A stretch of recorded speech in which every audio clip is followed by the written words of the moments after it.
Welcome to an election season episode of Spotlight at Northern, which I think is also going to double as a Wolf Track podcast episode. That's the plan. That's the plan. My name is John Schaff. I teach political science here at Northern State University. I'm joined by my two colleagues, Professor Emeritus Ken Blanchard of political science and Stephen Usutalo, our intrepid historian. I'm also told that this is the first NSU TV broadcast in HD, so we all look twice as ugly as we normally do. Meaning we look just as ugly as we really are in HD. So I'm sorry, folks, there's nothing I can do about that. Speak for yourself. I'm trying for 3 times. Yes. Well, obviously our job is, as we record this, I don't know when y'all are going to see it, but as we record this, it's exactly 1 week before Election Day 2024 on November the 5th. And we're going to engage in some rank punditry and probably silliness and goofiness along the way. And so I think we'll probably let's just start with our presidential race. And we can go around the room and we'll start with Ken and give our summaries of what we think is going to happen. So Professor Blanchard, you have the floor. Thank you. I think it's important for people to recognize that political scientists trying to game an election are analogous to weathermen trying to tell you whether it's going to rain on the weekend. We can't tell you what's going to happen. All we can tell you is what it looks like.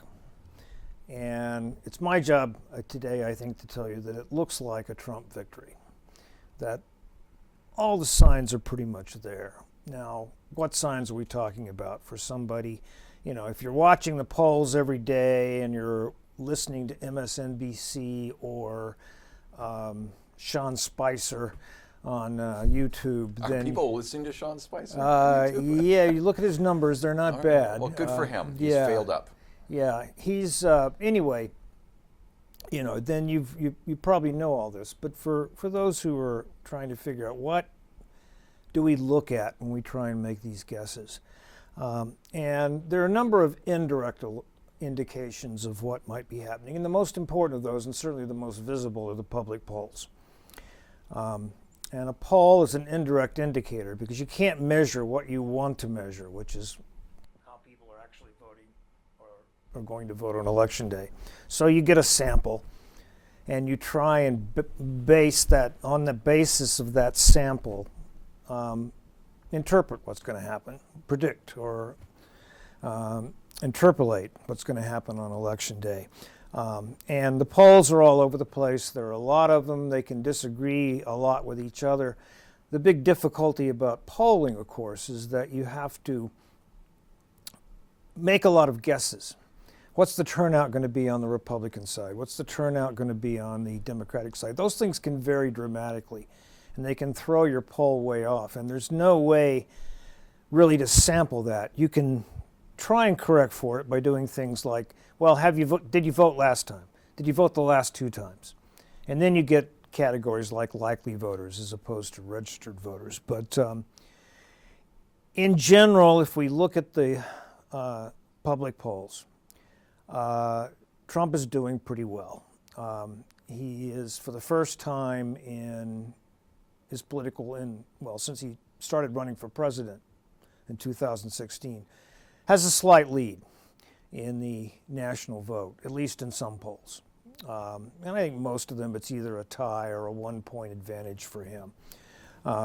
And one way to sort of game that is to look back and see how he did in previous polls, but I'll talk about that again in a moment.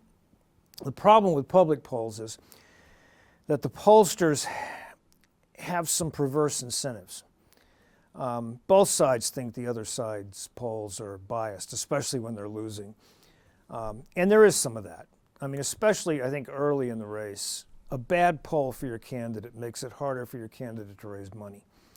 And that's a strong incentive if you care about the outcome. But mostly it's not that. It's what you care about is viewers. And if you're MSNBC, what's going to get people to tune in? Good news. They want to hear that suddenly Kamala has surged ahead. And of course, the same The opposite is true in Fox and some of these other polls. So that's something of difficult. Now, another couple of indicators. One is private polls. And there the incentives are very different. The incentive is to get it right. You people hire you, campaigns hire you to tell them what's actually going to happen, what's actually happening right now, to give them good, strong advice. So your incentive is to do it right. And the problem, of course, there is that by definition, private polls are not public. We don't get them directly, but we can ask people, like Mark Halperin is a good example of a pretty honest reporter who seems to get along well with both sides.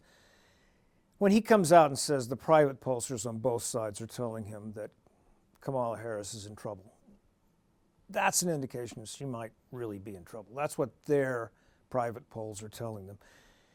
And a third indirect indication is the betting market. There are a lot of people out there going online, putting money down on the outcomes of the race. And there again, they have the same incentive that the private pollers have, and that's to get it right. And betting polls are pretty good indications. Most of the time, they get it right. Not always, but most of the time. Now, if you look at those indirect indications, they all point in Trump's direction. I think Trump is probably right now about 60-40 in most of the betting markets. At least he's edged a little bit ahead of that lately. I think it's now like 62-38. And that suggests that all the information they're getting, and they're looking under every rock, suggests that Trump's probably going to win the presidential election. There are a couple of direct indications that we can look at. One of those is the early voting, because this is, now I suspect John would agree with this. I don't like early voting. If it were up to me, we'd all vote on election day, and that would be it. Published something on it today. Yes, and with the very instructive headline, "Against Early Voting." So how did you come out? I pulled no punches. Well, so what was your conclusion? No, I don't. There's all kinds of reasons why I think this is a bad idea, but for a political scientist, it does give us something to look at well ahead of the election. And the early voting is it's unprecedentedly optimistic for the Republicans. They're way ahead in a lot of places where they never have been ahead before. Now, there are different ways to interpret that. It might be people who were going to vote on election day now are voting early. And so it's just what they call cannibalizing your election day vote. But when the Republicans are leading in Nevada in early voting, when they're almost leading in Pennsylvania, and seem to be pretty enthusiastic across the board, that means the Democrats are now going to have to do what Republicans have had to do in the past, and that's make up for the difference on election day. And it might be a tall order. Another direct piece of evidence is voter registration.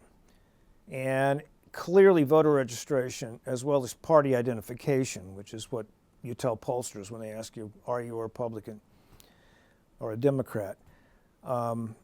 Those things have favored Republicans fairly dramatically in recent days. I mean, the Republicans used to have a big deficit in Pennsylvania, which is most people think is the key state this time around. And they're doing, I don't know that they've quite caught up with Democrats in party registration, but they're really close. Nationally, more people identify as Republicans than Democrats for the first time since like the 1990s. And so that's direct sort of going in and looking at people. Finally, there's what Mark Halperin calls the body language of the election. Things like poll shifting. Any poll can be off for all kinds of reasons. And so when you look at the public polls, you look at two things. One is, what's the same poll doing over time?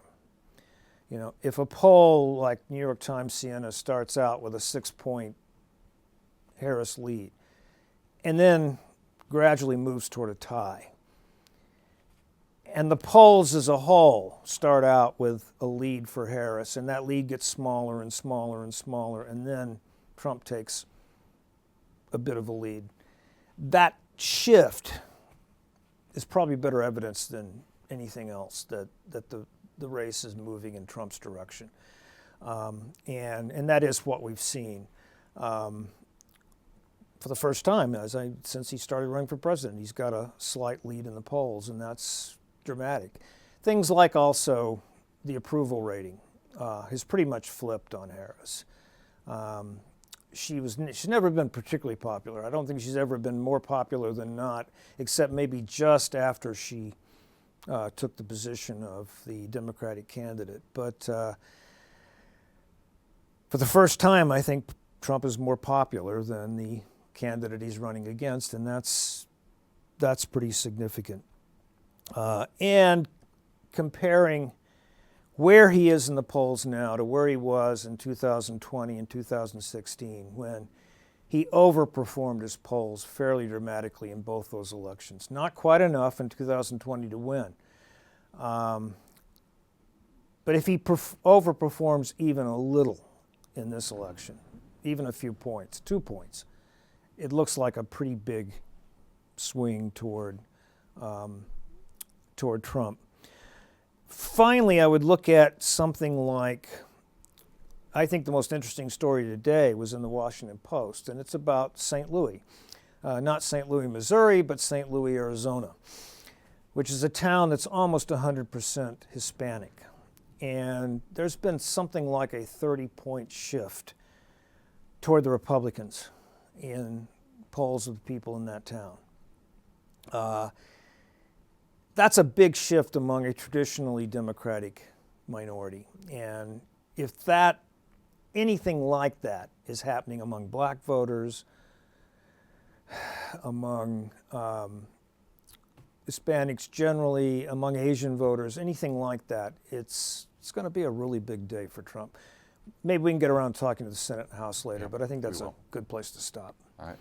Point Blanchard, counterpoint Usitalo. No, I'm not really much of a counterpoint on that. I've sort of stopped trying to listen to too many or read too many polls, because one of the terrible things in social media and the media has been MSNBC and Fox. They're releasing 8 to 10 different polls a day and from various position points, all within the margin of error, every single one of them.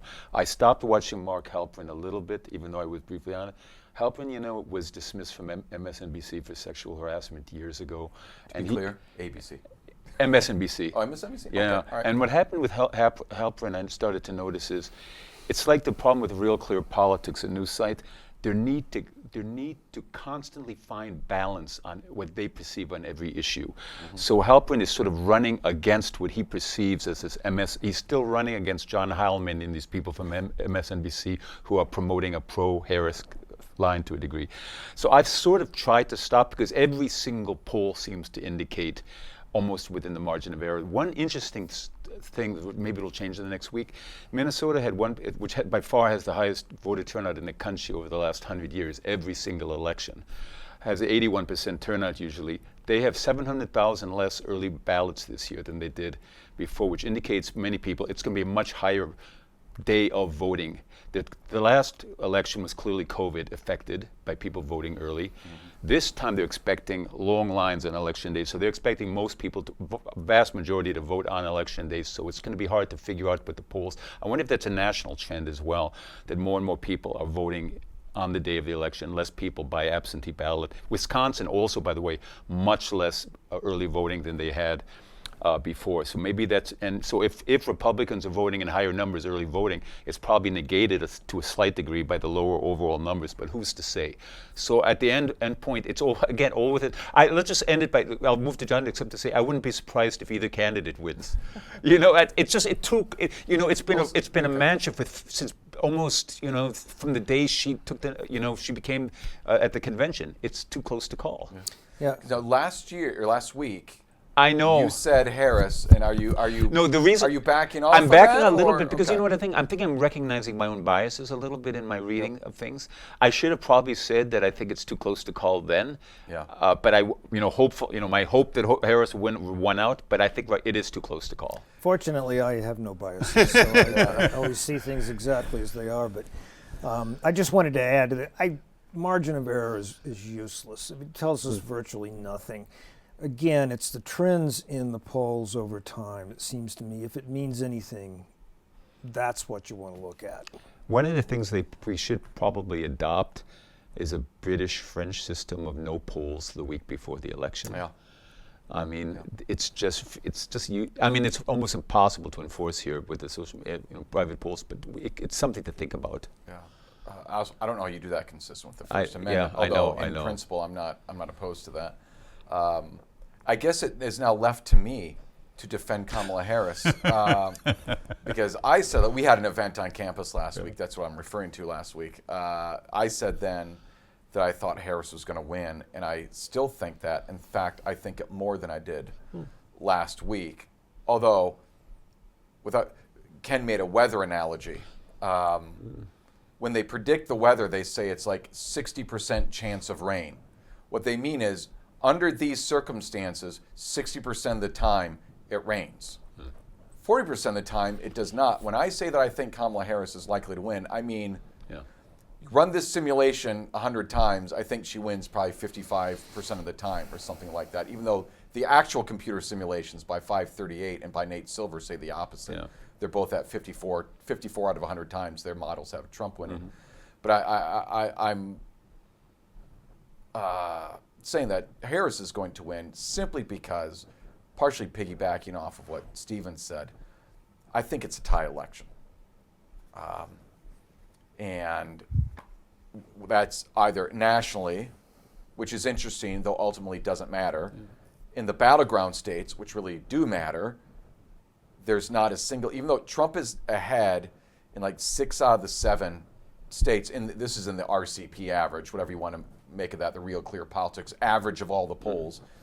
He went behind in Michigan today, by the way. Michigan flipped back to Harris marginally from like 0.2 Trump to 0.3 That was due to one Harris. really big poll for Harris. Yeah, yep. But anyway, so he's ahead in more than enough states to win the Electoral College, but all within of those battleground states, all within the margin of error. And I still can't help but think that the traditional Democratic lead in voter turnout, their exceptional ability to get voters out, their vote out, Kamala Harris is a much better funded candidate than Donald Trump is. And I think ultimately in what is a tie race, referencing to the polls, polls of course are perspective and they tell you where people are today. But as people say, elections are not won by who has the most support. They're won by who shows up. And so it's who's going to show up. And my sense is more Harris people will show up than Trump people in the places that are important. And I also, why I'm slightly more confident in that than last week is I am one of the, at this point, I think 37 million people who have seen a good chunk of the Joe Rogan Experience with Donald Trump. And I watched 2 hours of the 3. I didn't make it through all 3. And when I watched, I went, oh, he's going to win. Trump is going to win. And then they had the rally in New York. And when you spend the last week in an election explaining how you're not a racist against Puerto Ricans, you're losing. And that rally, I think, is going to end up being a huge mistake because I've said my overall principle of this election, who's ever in the news is losing. And for about the last 3 weeks, Kamala Harris has been the news and she's been losing. And Trump made sure through that rally and by one stupid comedian that he is going to be the news in the last week. And that's not good for him. And for those reasons, I think more likely than not, I'm not predicting a Harris win, I'm saying more likely than not, There are many ways. It does not take a genius to figure out. In fact, it even just takes Ken Blanchard to explain the reasons why Donald Trump might win. A sub-genius. Yes, but I still think that's where things are today, and so that's my slightly confident prediction. I would remind you that shortly after the Harris-Trump debate, you sent me a little note that said about Trump's bad debate, which it certainly was, and said prepare for a Harris presidency. I did say that to you. It seems to me that was probably premature. I do agree with you that this was an unforced error putting this comic on. But can I ask you, I have to interrupt and say that others have made that point about the comedian. Did not another speaker say she was surrounded by pimps? Did another speaker not come out with a crucifix and say she was the Antichrist? Kamala Harris is the Antichrist. Yes. So we're not having one comedian. Let's not obfuscate this by saying every single speaker was offensive, including Dr. Phil, who claimed to be an expert on bullying, but then didn't explain what it was, and then excused the idea that you can't be a bully. But that's not the point. The point the is comedian was only the one that the Republicans are focusing on because they're worried about Latino vote. Because the media is focusing on it. The comedian, because the media and the Democrats are focusing not on just him. and Rick Scott in Florida comes out because he's worried about. They're not talking. I mean, I agree. In that respect, it was a disaster. On the other hand, he filled Madison Square Garden. That's not very hard, though. So did the German Bund in 1939, which was the gathering. They had actually 800 more people at the rally in 1939. So they win. So they win. It was a bigger audience, and they screamed louder. How many were at the last Billy Joel And they concert? screamed louder than they did this time around. Yeah, it's possible that the distraction of the Trump campaign, having to shift its attention to this and deny it all, might make a difference. If it really is as marginal as some people think it is, that loss of days, it's not going to be Trump is a fascist, or this is a repeat of the fascists showing up in 1939. It's not going to be anything like that. They've been calling Trump Hitler for a long time now, and I suspect that shift to Trump as a fascist probably hurts Harris more than anything else. I mean, it's stupid. The fundamental difficulty that she still has, and this in this respect, it reminds me more than anything of Bush versus Kerry.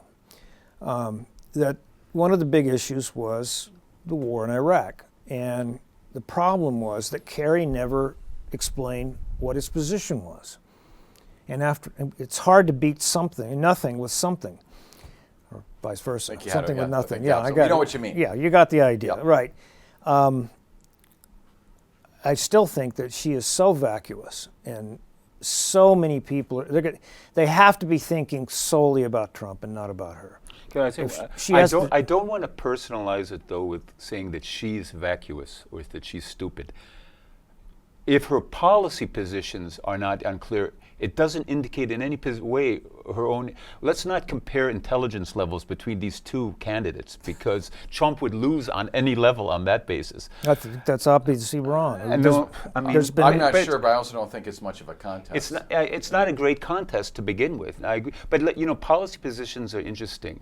Let me say one thing about fascists. One original thing that I might have come up with my own way, which they're not going to put on two-way because I'm no longer there. One actual original aspect of this fascist thing, which I've not heard any other commentator. The reason it doesn't have effect is not just because fascism is in a sense popular, and it's not an unpopular position to take. But the more important thing is, ask 100 of your students to define what a fascist is. And if you have 1 out of 100 who can actually give you the answer, that's the weakness of the Democratic argument. Well, General Kelly had to look it up if you call somebody Wikipedia. a name, and nobody understands what their name is, how can it stick? Well, it just means bad man. Yeah, that's exactly. So that's all it means. So it's meaningless. The point of doing people do know who Hitler is. I'm not positive, John. Do they know who Hitler was? Well, let's stipulate for argument, 'cause I don't want to argue the point that people know who Hitler is. They know Hitler, bad man. I think they know that. Yeah. That's true. Nazis, I hate those guys. Yeah. And You're right. You're right. the whole point of, I think, of the Harris argument, which I think in this last week, it's the right argument. I don't know that it's like intellectually right. Yeah. I don't know that it's morally right, because I think it's rank demagoguery. But I think electorally it's right, because the purpose of it is, one, her point is not to persuade anybody.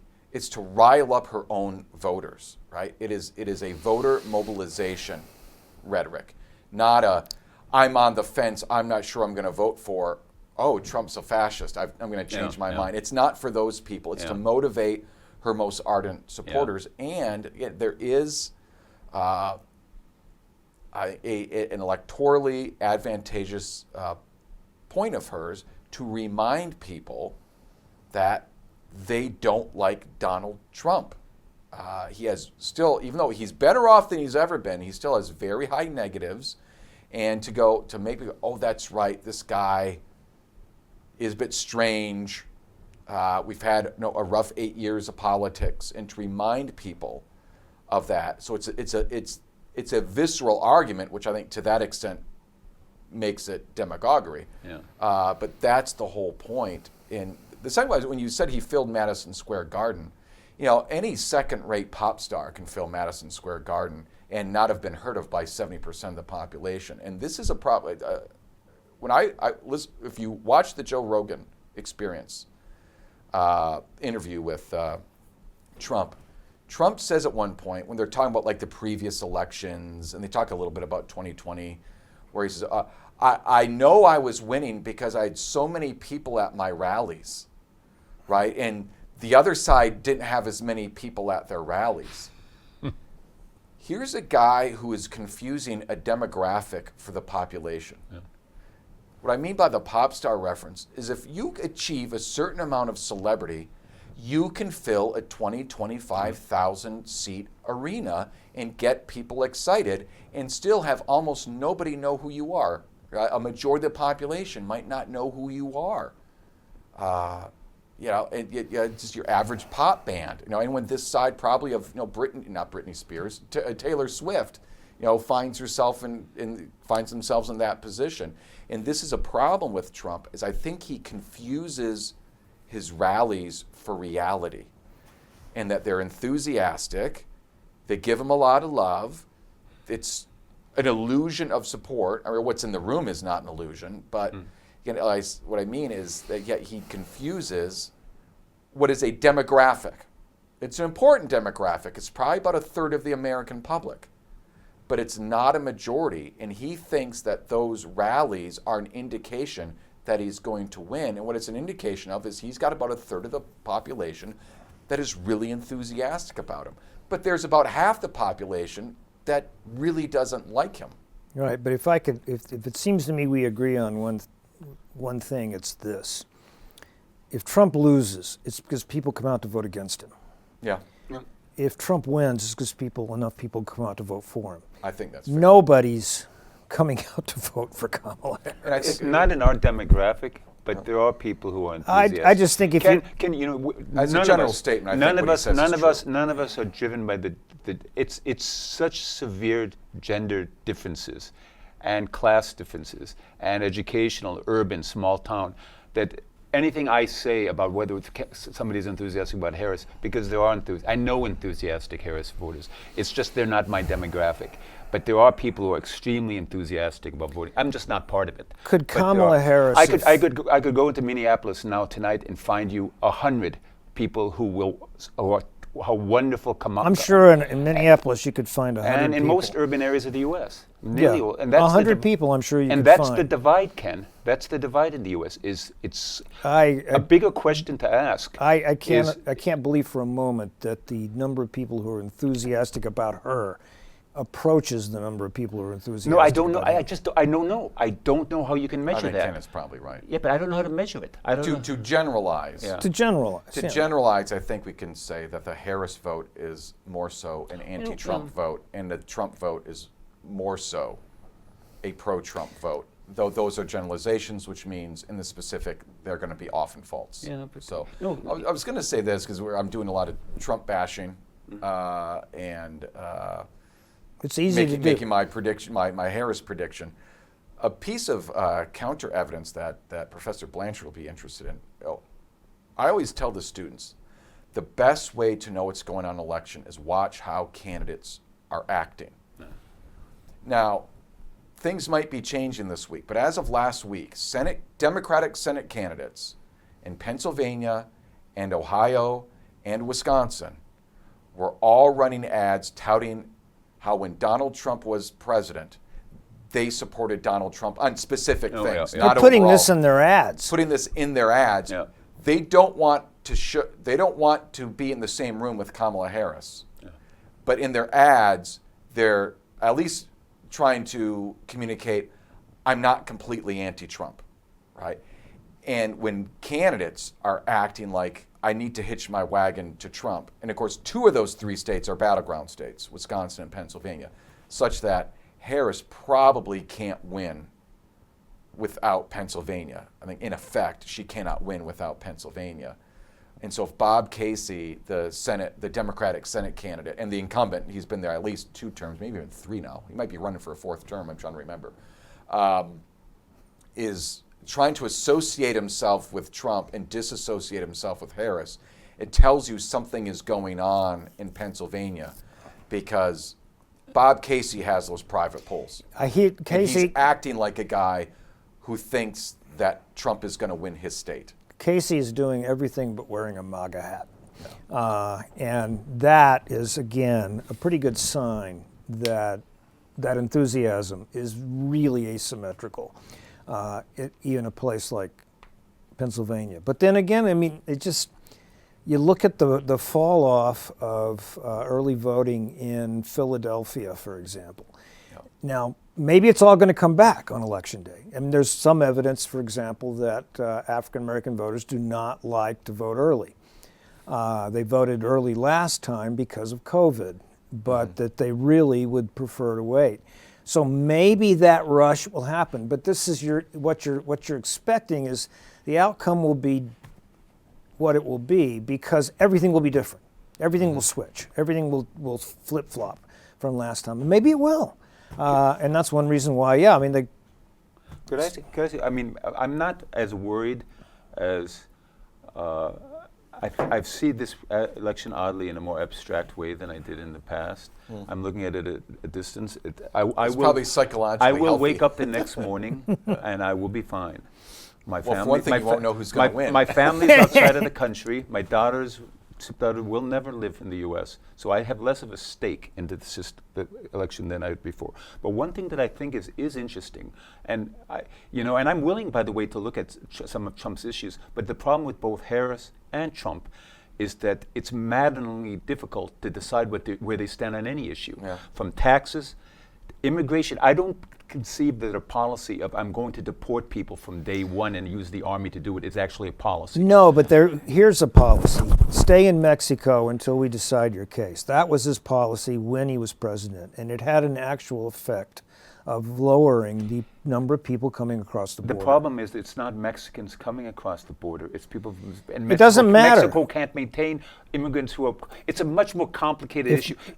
We've been fighting about this since Mitchell Palmer in 1919. I agree. And it's never been solved. The first Leave it to the debates. historian. First debates in the House were in 1919 when William McAdoo, Wilson's son-in-law, and all these others were battling about immigration, and Harding took a sort of vaguely pro-immigration stand in 1920 because it was good for business. As relevant as 1919 It is relevant stats because may it's be, 125 years old, that's and not- we've never solved it. Reagan, your, you guys were all your there. claim that they have no policies is simply wrong. How about Ukraine? You have a pretty What's good the idea. policy in Ukraine?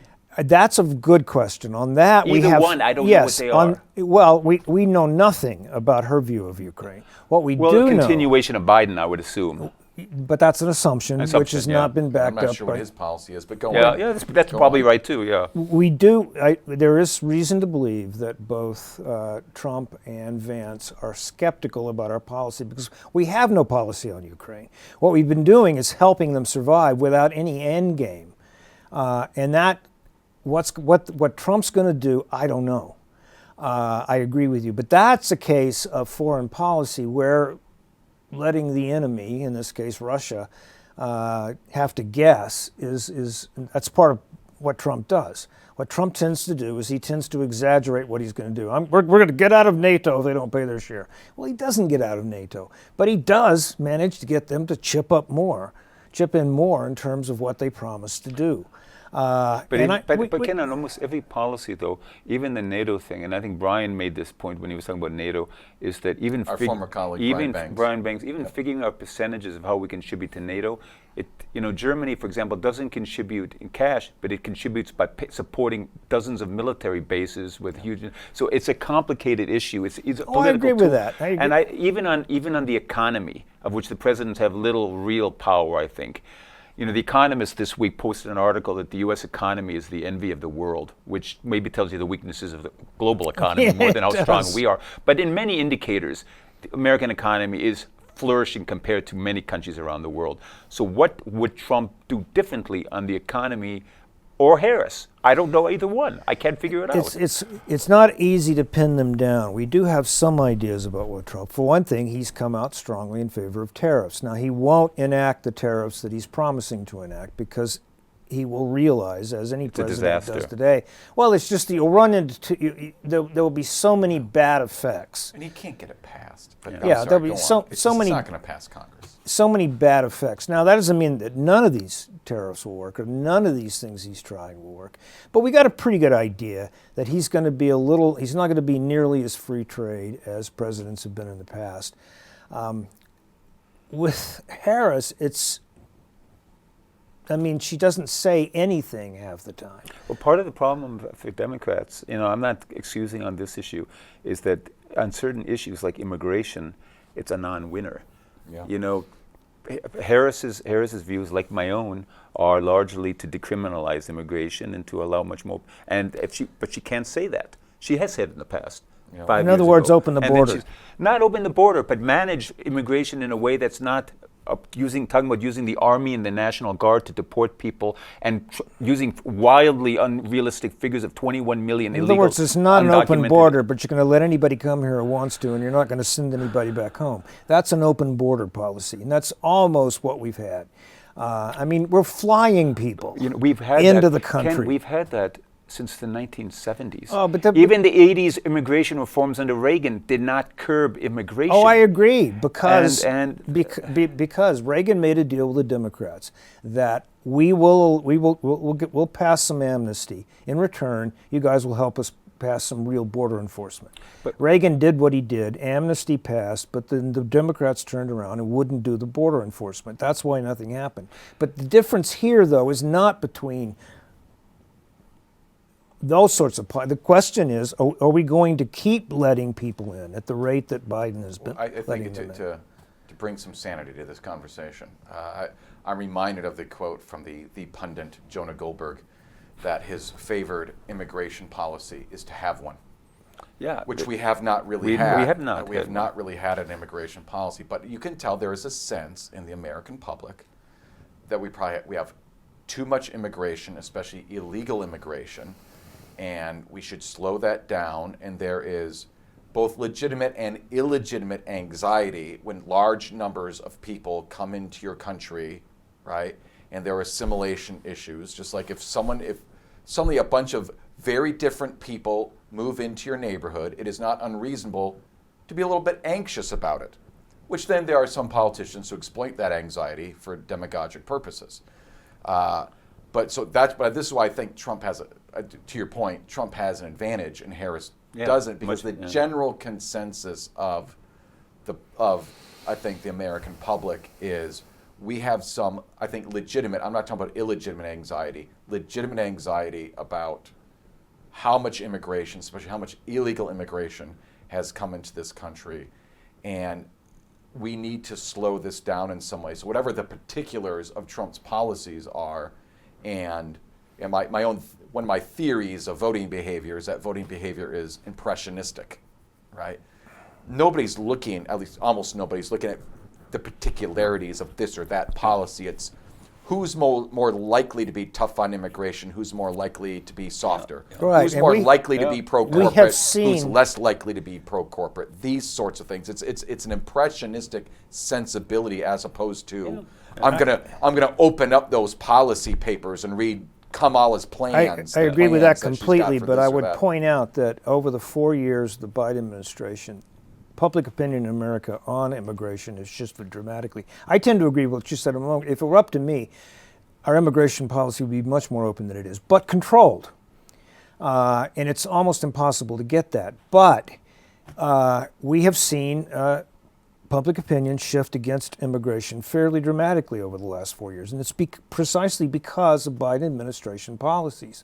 Now, if Trump comes in, does that mean he's going to come up with a coherent border policy and fix everything? No, that's almost going to be impossible. But is he going to slow down the number of people crossing the border? That's entirely plausible. What will Kamala Harris do? Is she going to keep it the way it is, another 11 million people in 4 years, or will it be even more people coming in? Will she be? We have no idea about The that. problem with slowing, and you guys, you know the immigration. quick point, then I wanna moving move on to on. the problem with immigration has always been is that, and it's Venezuela has had and Cuba have had inefficient governments over the last several That's decades. one way to put But it. the problem is you're not going to stem immigration from Venezuela to the United States when you have sanctions against the country that largely ruin its economy. Same with Cuba. If you're going to end immigration from Cuba and Venezuela, you have to do something to stabilize the economies in those countries to prevent. But I know it's a long-term process, but that's the only thing that'll work. Not That also you- involves powers beyond the United States because Exactly. the kind of reforms that Exactly. they would need. But, yeah, anyway. Because we're not going to solve if we haven't solved Nobody's the ever immigration solved problem in the immigration. last 100 years. Apparently, we're not going to do it today. I want to ask two things. I'm a little bit conscious of time here. One of the things I think is interesting, something I heard someone say this morning. I thought I'd throw it out at you. Is this the election? I mean, I want to get beyond Trump and Harris and who's going to win and all this stuff.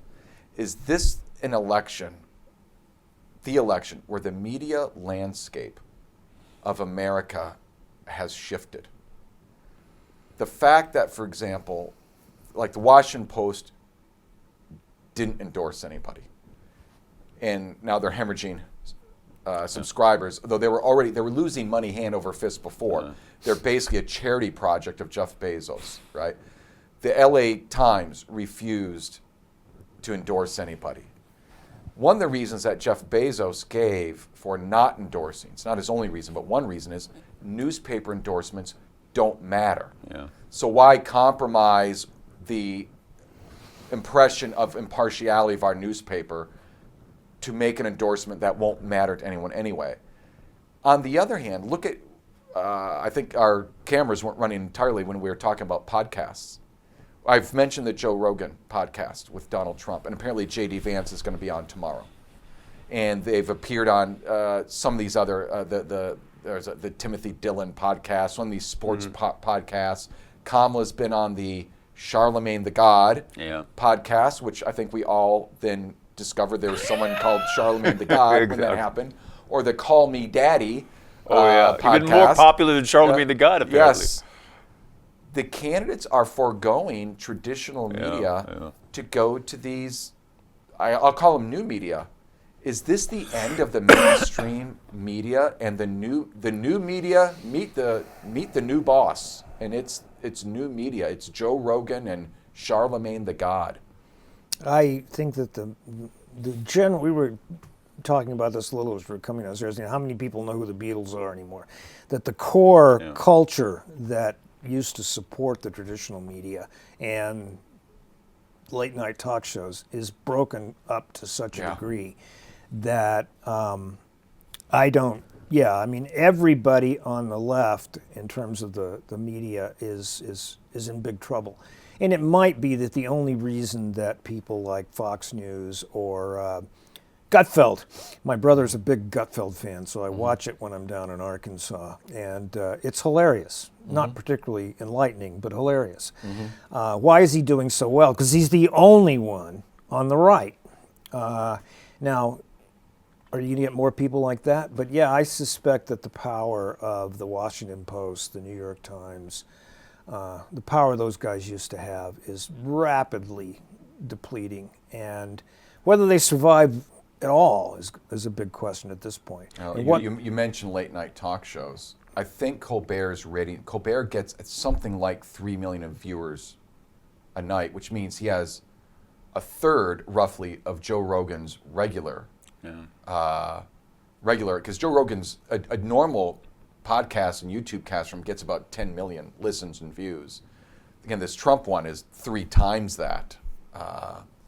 And so he pales in comparison to some of these podcasts and webcasts type things. But you were No, I was going to say that, well, they do have people like Megyn Kelly, who has 3 million subscribers as well. Yeah. And she's just been, she's as pro-Trump as you can get now.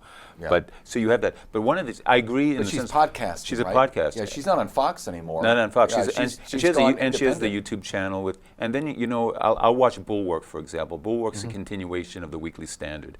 It has 1 million subscribers, far more than the Weekly Standard ever, far wider audience, right? Yeah. So, but the people that'll get is Ju- Robert Kagan. Evidenced by the fact it still exists. Robert Unlike- Kagan, and William Crystal, and Elliot Cohen, and those are the regulars on Yep. the Bulwark. And they'll get, 1 million people. They probably got a readership of a few thousand when they were out there. And then the Young Turks have 7 million, Yeah. which is higher It's than insane. CBS, by the way, on their YouTube channels. What does Ezra Klein get? Ezra Klein's all in the these- hundreds of thousands, yeah, I would think. I right? haven't looked at these numbers, but my wife listens to this podcast, Trigonometry, two relatively conservative comedians who can't do college campuses anymore, so they created this political podcast. And yeah, there's stuff, but that is attracting attention. The only one difference between that and traditional TV, right, is Carson or somebody was only on for so long, and that was it. The rest of the day, you had to do something else. Now you can listen to these things all day long. The only limitation is 24 I hours. just find it, maybe I'll make this last point. We should talk a little bit about the U.S. Senate and then maybe wrap up. I was just thinking of, Barry Weiss left the New York Times and started her own news outlet. She's got the Honestly podcast, and now I'm suddenly having a mental blank on her on the website. I know her, I don't know the name of the website she has. I'm having a blank, and I subscribe Yes, to it, and and I can't think of what it's called. I'm having a senior moment on camera, but within a year, she's making so much more. She was making so much more money than she ever would have at the New York Times, and I would not doubt that. That the Substack they have, it's on Substack, and I can't now. I like having a mental blank, can't think of it. And they have a podcast called Honestly. I bet they have more subscribers that Substack than the New York or the not New York Times, but the L.A. Times, because they're in L.A. Barry Weiss is in that outfit. I bet they have more subscribers than the L.A. Times. And 5 years ago, it didn't exist. Well, I'd forgotten her name. She's she's a professor of history at Boston U, who's everywhere. I think it's Heather Cox Richardson. Yes, yeah, she's a. I mean, her 19th podcast century is far American more than she'd ever historian. make it with her studies on, and she's essentially a Civil War era historian, Yes, right? yeah, she's Who's- got a great book on American Whigs. who yeah. pontificates on the election left and right, making parallels to the 1860s. I'm not sure how accurate any of her stuff is, but yeah. I'm not going to endorse her political views, but as an historian, she's good? done great work on the American Oh. Whig Party. No. Do we want a quick United States Senate? You want to make any predictions? 55 seats for the Republicans. Wow. Okay. So you think Baldwin's going down? I think That'd be all virtually everybody. I think Oh, all the reasonably close elections will go Republican. I don't really believe that, but I'll sound really smart if it happens. So Yeah. I'm gonna. No, I just think there's a pretty good chance that it's going to be a really strong election for Trump, and he will carry a lot of those people over the edge. There are 4 currently Democratic-held seats. One of them is the open seat in Michigan that are currently held by Democrats that are sort of close. Yeah. That is Pennsylvania, which I mentioned before, Bob Casey, Sherrod Brown in Ohio, the open seat in Michigan, even though that Slotkin's her name, right? The guy who's running, I think she's probably going to win. Then Tammy Baldwin Yeah. in Wisconsin. Tester. Well, he's done. I'm- He's done. Yeah. Him and the Manchin seat in He's gone West already. Virginia is Yeah. gone. Those Yeah. are going to be Republican. I'm not even counting those. Yeah. So I think Republicans start at 51, and then it's a question of how much more than that is it going to be. Do you want Yeah. to throw a Unle- number out there? or- 53 probably Republicans, yeah. Yeah, unless it's something like, well, 2 years ago, with 2022, where all the indications were wrong. Unless it's Yeah. something like that, the Republicans, I think at least 53, but I'm going to be bullish for Republicans in this case and go 55. I would say this: I think even somebody like Kerry Lake, who has looked dead in the water the whole time, might actually come across if the good news the Republicans are talking about in Arizona turns out to be true. We might not know it until next Christmas. If Kerry but- Lake wins that race, I will buy you a shiny new donkey. Okay. This is not a legal. This is not a legal contract. All right. It's better be. I will be very surprised if Kerry Lake. I will be pulls that surprised out. if she wins that. In fact, I'm I'm going to go so far as to say shocked okay. if she pulls it Well, out. Democrats have been hoping, and actually not just Democrats, I guess most Senate Republicans are hoping Ted Cruz will go down to defeat, right? Oh, I don't think that. He's pretty just much for numbers. Long, just for numbers. long the most unpopular Republican I in think the U.S. Senate. I think but if you gave Republican leaders like perhaps our own John Thune a truth serum, if he could have a majority without Ted Cruz, he might take it. but he'll probably win because they've been dreaming of that seat. And it yeah, never never happens. happens. I'm Yeah. going to go. I'm going to fudge, and say, if Trump wins, it's 54. If Harris wins, it might be no more than. It's probably no more than 51. Yeah. That Democrats sweep those seats, and if Trump wins, basically what I'm saying is they'll probably take 3 of the 4 because I don't think that Michigan race, even though it's close, I don't think Mike Rogers can pull that one out. But I mean, Ohio, Sherrod Brown That's- gone as it's- well. Is he gone? If Trump wins, I think what's his name? Bernie something Moreno. Buddy Moreno. Moreno. In Ohio, I think beats him if. Obviously, these two things are tied together. A Trump win, I just mean, for all the reasons Ken was talking about, all the demographics and the movement, it probably carries the McCormick guy in Pennsylvania because those are all these races are within a margin of error. Though again, that Michigan is almost outside. All those races are within the margin of, in fact, probably within a point or a point and a half, and so it won't take much to flip those. And so if it really is a good Republican year, then that probably means that at least 3 of those 4. It won't shock me if it's 55, though. I would not predict that. I'm going to go with 54 Okay. Well, because that's- Kerry Lake will be 56. Now that will shock me. That will Yeah, shock I will be surprised. me. Yep. How but about I- Rick I Scott wouldn't in say Florida? shocked. Is he safe? I think he's safe. Yeah. Okay. I just don't think you can have that many people voting Trump In Florida. I mean, and Democrat because splitting. Trump is ahead by like 10 points In Florida, yeah. in Florida, which itself is interesting. Remember when he won in 2016 in Florida by like a handful of votes, and now it's not even a contest. Yeah, no, it's the greatest show on earth. I will tell you, the driving from Arkansas to here 3 times and back 3 times over the summer, you do get a flavor for what's going on. You go through Kansas City, you see some Kamala Harris signs. Everywhere else, they're Trump signs, and some of them are the size of Arnold Palmer. So, I mean, these guys are really. Thank you. These guys are really enjoying the. That was wrong. Thank you. Well, yeah. Worst And thing. you had a house prediction? Too? I don't have a house prediction. I noticed. I don't want to turn Those polls are RCP too- into the yeah. gospel. Yeah. But they've got. I did math in presidency class today. They have 201 essentially safe Republican seats.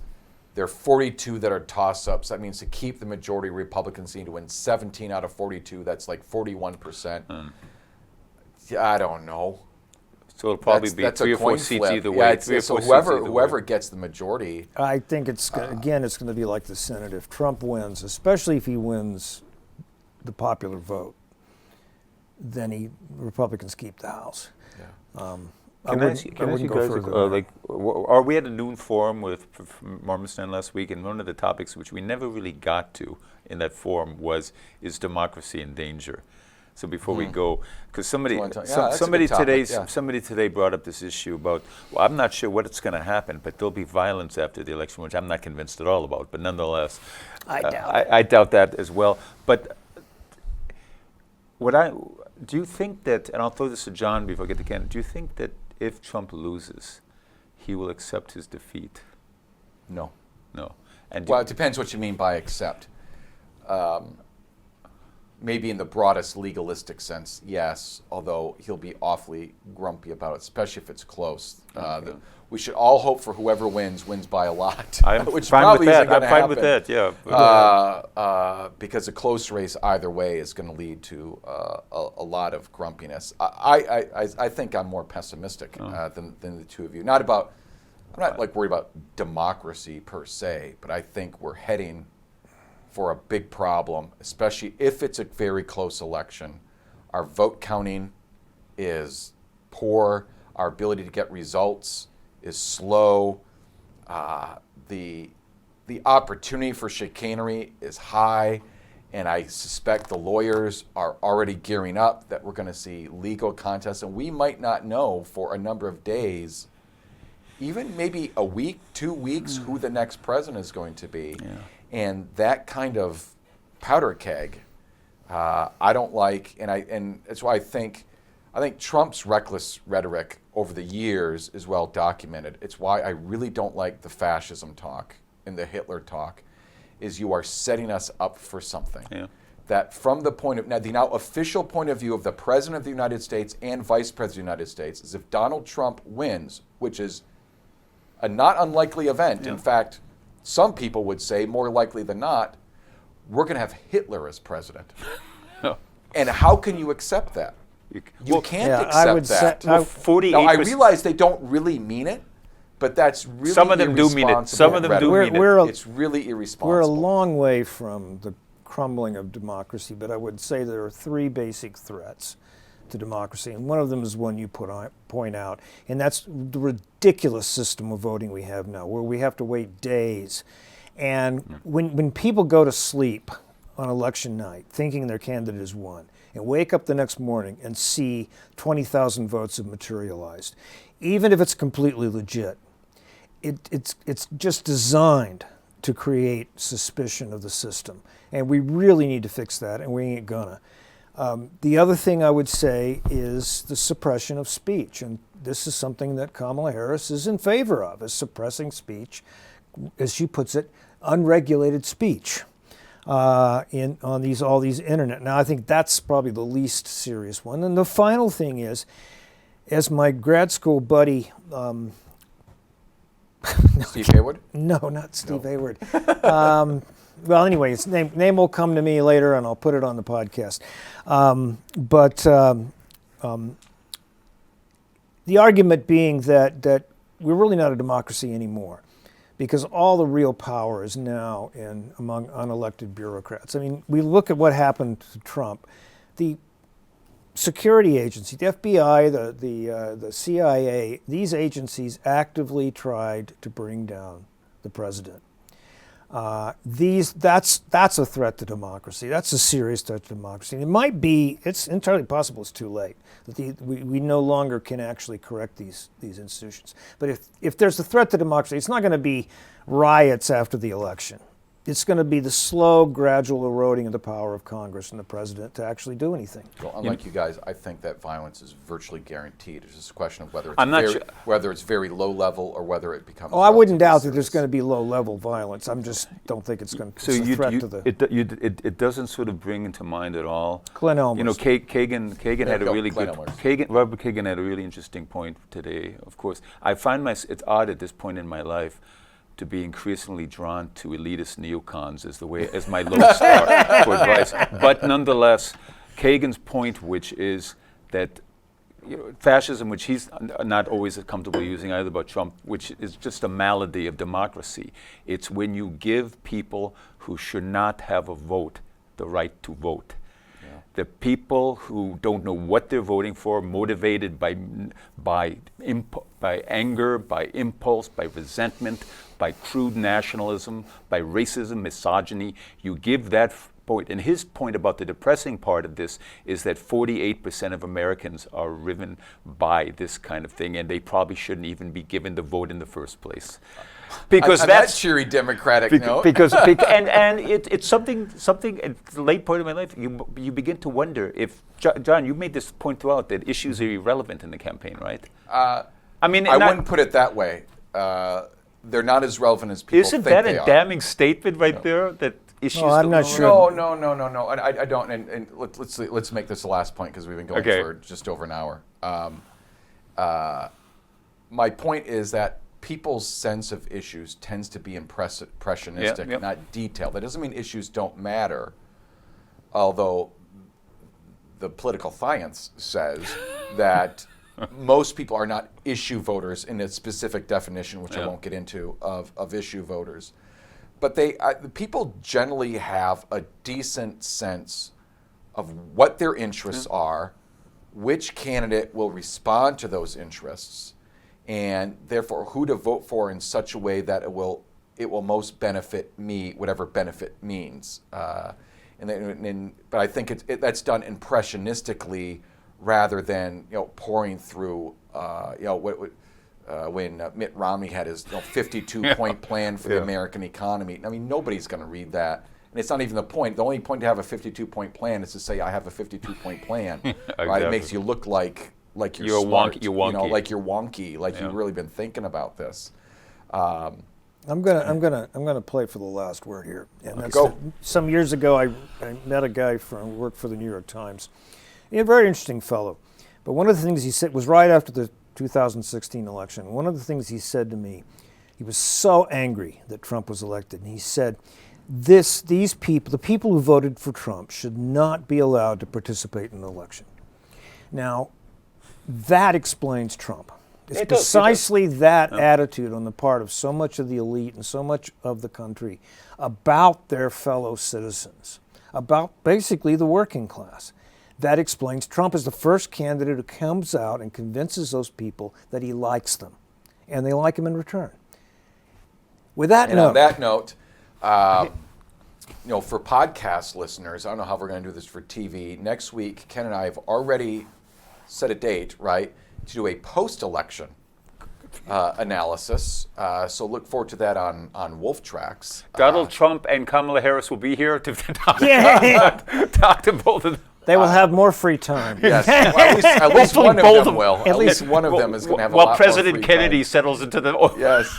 the Oval Office. President Brainworm. But anyway, on that note, we thank you for joining us for Spotlight, and you can maybe join us next week, at least for Wolf Tracks, for post-election analysis. And until that time, thank you for joining us for Spotlight. Thank you.